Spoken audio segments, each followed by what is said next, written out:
Herkese merhaba arkadaşlar, kanalıma hoş geldiniz. Yeni bir videoyla karşınızdayım. Türkiye'nin güzel oyuncusu Ebru Şahin'den yepyeni görüntüler geldi.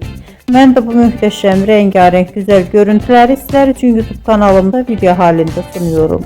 Umarım beğenirsiniz. Arkadaşlar, videomu beğendiyseniz kanalımı izlemeyi ve bildirim butonuna basmayı unutmayın. Şimdilik benden bu kadar olsun. Yeni videomuzda görüşmek üzere. Hoşça kalın, sağlıklı kalın. Umarım videomu sona kadar izleyeceksiniz ve beğeneceksiniz. İyi seyirler.